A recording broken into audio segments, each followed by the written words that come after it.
अल्लाह ताला से मांग मांग कर बेटा लिया, लेकिन ये नहीं पता था कि इन बेड़ियों ने वो खेल खेलना है मेरे बच्चे के साथ कि पाकिस्तान की तारीख इस चीज़ से खाली है कि कोई बच्चा खतने करवाने जाता है तो उसकी जेंडर को ही ख़त्म कर दिया जाता है।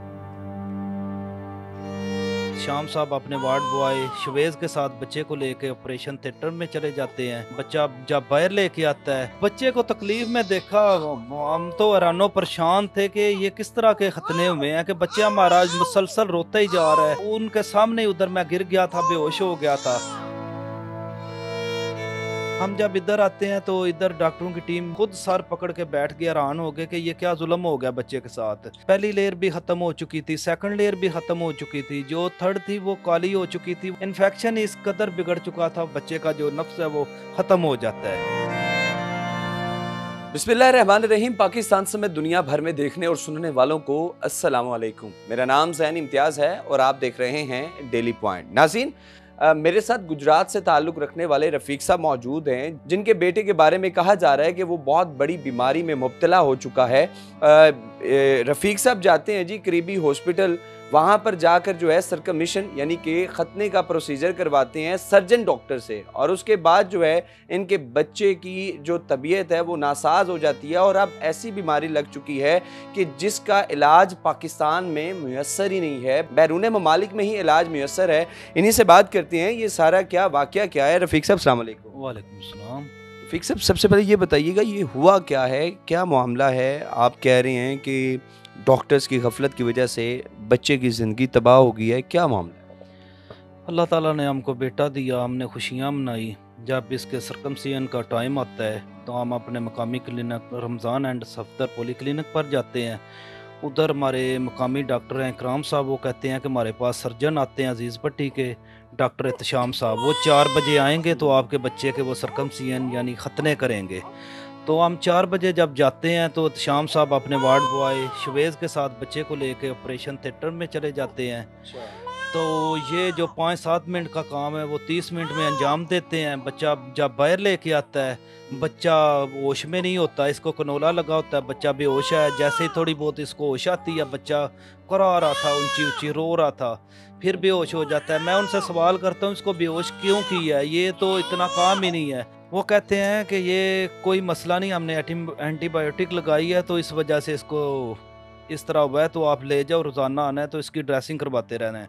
हम वेरी नेक्स्ट डे जाते हैं तो वो एहतशाम साहब उधर नहीं होते, उनका वार्ड बॉय जो है वो बच्चे को ड्रेसिंग करता है, डॉक्टर साहब को तस्वीरें भेजता है, पर्सनली साइड पे कॉल करता है। तो हम फिर घर आ जाते हैं, नेक्स्ट डे जाते हैं, शाम साहब हमको मिलते हैं, कहते हैं कोई नहीं, माइनर सा इन्फेक्शन है, बच्चा ठीक हो जाएगा। 2 इंजेक्शन लगाते हैं, ड्रेसिंग करके घर भेज जाते हैं। इस तरह हम 2-3 दिन जाते रहे, शाम साहब गायब थे। वार्ड बॉय शाम साहब वही डॉक्टर हैं जिन्होंने यानी कि सर्कमसिजन खतने की? बिल्कुल वही हैं। तो वो गायब थे, तो हमने डॉक्टर इकराम साहब को बताया कि ये क्या बच्चे का मसला बढ़ रहा है, आपका डॉक्टर नहीं इधर हमको नज़र आ रहा। ये कोई मसला नहीं है, ये मैं इसको टैकल करूँगा, ये मेरी जिम्मेदारी है, मैं जिम्मेदारी उठाता हूँ, मैं इसको ठीक करूँगा।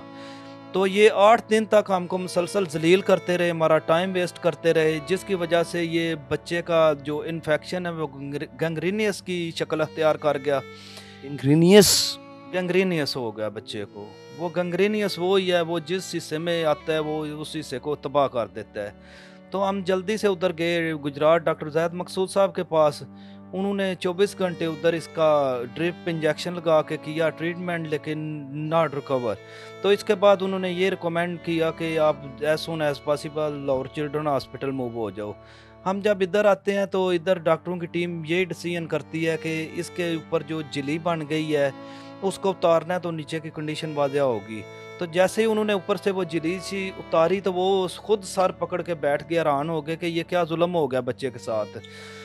कुदरत ने ये 3 लेयर बनाई हुई हैं, पहली लेयर भी ख़त्म हो चुकी थी, सेकंड लेयर भी ख़त्म हो चुकी थी, जो थर्ड थी वो काली हो चुकी थी, वो तकरीबन 40% 50% रह गई थी। वो डॉक्टर साहब बिलाल मिर्ज़ा साहब कहते हैं जो हेड थे कि ये हमारे पास से आगे जा चुका है काम, तो ये अल्लाह से दुआ की जा सकती है। तो उन्होंने 3 दिन हमको सर्जिकल वार्ड में रखा।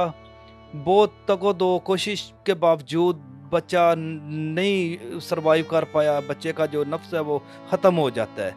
तो फिर इसके बाद इसके यूरिन का मसला आ जाता है। इन्फेक्शन इस कदर बिगड़ चुका था, फिर यूरोलॉजी वार्ड में वो हमको शिफ्ट करते हैं। उधर डॉक्टर मुज्तबा साहब इसका ट्रीटमेंट करते हैं। उनकी काफ़ी कोशिशों के बाद थोड़ा सा बच्चे का यूरन का मसला हल हुआ। पहले यूरन और ब्लड इसका मिक्स हो चुका था, इन्फेक्शन फैलता जा रहा था। लेकिन उनकी सर दर्द की कोशिश के बाद बच्चे में इम्प्रूवमेंट आई। तो इसके बाद उन्होंने हमको कुछ दिनों के लिए घर भेजा। इसके बाद आपने दोबारा आना है, अगर सर्जरी करनी पड़ी तो वो भी करेंगे ताकि बच्चे का यूरन ना रुक सके। यूरन को बहाल करने के लिए हमको हर हद तक जाना पड़ेगा। तो हम दोबारा उनको चेक अप करवाने के लिए गए तो वो कहते हैं कि बच्चे का जो नुकसान हो गया वो तो नहीं वापस आ सकता, लेकिन इसका यूरन की सर्जरी करने की कोई नहीं ज़रूरत, इसका यूरन पास होता रहेगा।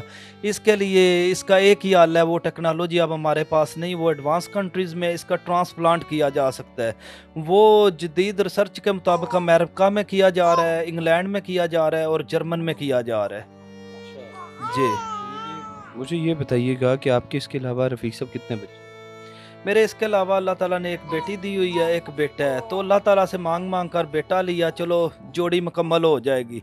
लेकिन ये नहीं पता था कि इन बेड़ियों ने वो खेल खेलना है मेरे बच्चे के साथ कि पाकिस्तान की तारीख इस चीज़ से खाली है कि कोई बच्चा खतने करवाने जाता है तो उसकी जेंडर को ही ख़त्म कर दिया जाता है। रफ़ीक साहब जब बच्चे को लेकर गए हँसी खुशी, इवन कि ये बड़ी रस्म होती है, लोग बड़ी खुशी मनाते हैं, और जब बच्चे को तकलीफ़ में देखा क्या कैफियत? बच्चे को तकलीफ में देखा, हम तो हैरानो परेशान थे कि ये किस तरह के खतने हुए हैं कि बच्चा हमारा मुसलसल रोता ही जा रहा है। अभी जब बच्चे की तकलीफ़, बच्चा रो रहा होता है, क्या आंखें भर आती हों?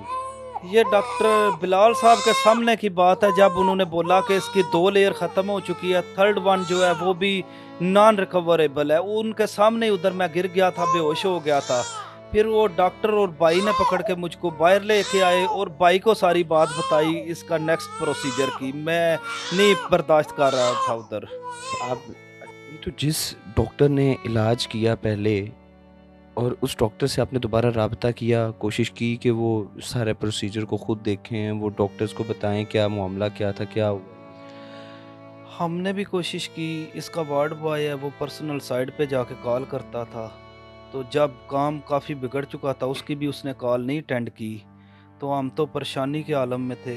हम तो इसको फिर जल्दी से जो पॉसिबल था वही करना था। हम इसको उधर ले गए जैद मकसूद साहब के पास। तो डॉक्टर उसके बाद जो एहतशाम साहब हैं वो मंजर आम से गायब हो चुके हैं। आपने उनके खिलाफ कोई कानूनी कार्रवाई की, कोई एप्लीकेशन, कोई चीज़ किसी को भेजी कि आपके साथ इतना बड़ा ये जुल्म हो गया? जी, हमने उनके खिलाफ कानूनी कार्रवाई की है। हमने हर प्लेटफार्म यूज़ किया, अपना मुतलका थाने में भी, डीजी हेल्थ को भी हमने एप्लीकेशन दी है।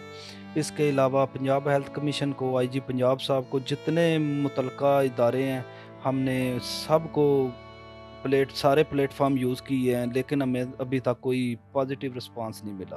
हॉस्पिटल बंद हो गया, सील हुआ या खुला हुआ? हॉस्पिटल अभी तक खुला हुआ है, वर्किंग कंडीशन में है। कोई नहीं, उसके खिलाफ कोई कार्रवाई नहीं अभी तक अमल में है। किसी ने कोई कार्रवाई नहीं की? किसी ने अभी तक कोई कार्रवाई नहीं की, उसी तरह ही हॉस्पिटल में काम हो रहा है।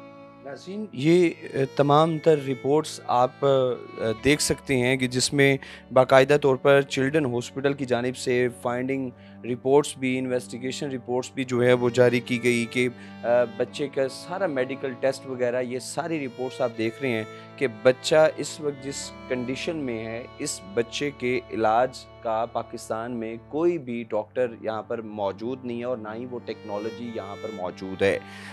कहाँ से इलाज हो सकता है और कितने पैसों की ज़रूरत होगी? इसका इलाज इंग्लैंड में पॉसिबल है, अमेरिका में पॉसिबल है, जर्मन में पॉसिबल है। इधर हमने डॉक्टरों से रब्ते किए हैं, वो मेल उनको की हुई है, वो कहते हैं पॉसिबल है। बाकी एक्सपेंसेस डिटेल का पूछा है, कुछ ने सेंड कर दिए। यूके वालों ने 1 लाख जो पाउंड है उसके करीब करीब बताया है। बाकी अभी इंतज़ार है उनका रिस्पांस आने का, मेल का।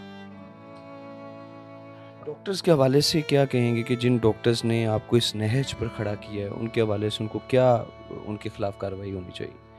इनके खिलाफ कार्रवाई होनी चाहिए, इनके लाइसेंस चेक किए जाएं और ये भी चेक किया जाए ये सिर्फ पैसे देकर डिग्रियां लेकर आगे आए हैं या प्रैक्टिकली ये सब कुछ करके आए हैं। क्योंकि अगर प्रैक्टिकली इन्होंने किया होता तो एक नाई वाला काम एक सर्जन से इतना किस तरह बिगड़ चुकता है। बिगड़ सकता है। बाकी इनको ये भी चेक किया जाए ये इन्होंने नॉर्मल हालत में ये काम किया है या किसी नशे कोई ड्रग यूज़ करके किया है। ये 5 मिनट का काम इन्होंने 30 घंटे कौन-सा तजर्बा अंदर बच्चे से करते रहे हैं, कौन-सी ज़ोर-आज़माइयाँ करते रहे हैं बच्चे साथ। बच्चे की वालिदा की कैसी कंडीशन? बच्चे की वालिदा ना सो रही है, ना हम सो पा रहे हैं। रात को कभी किसी नुक्कड़ में बैठ जाते हैं, कभी किसी कॉर्नर में बैठ जाते हैं। इतनी टेंशन एक माँ-बाप का ही नहीं, उनके बच्चे का, आने वाली नस्लों का मुस्तकबिल इन्होंने तबाह करके रख दिया। ये मसीहा बने हुए हैं। ये किस तरह एक मसीहा कहलाने के हकदार हैं। इनकी जल्दी से जल्दी इंक्वायरी की जाए और इनको करार वाक़ई सज़ा दी जाए। कमेंट सेक्शन आपकी राय के लिए खाली है। अपनी कीमती राय कमेंट सेक्शन में ज़रूर बताइएगा।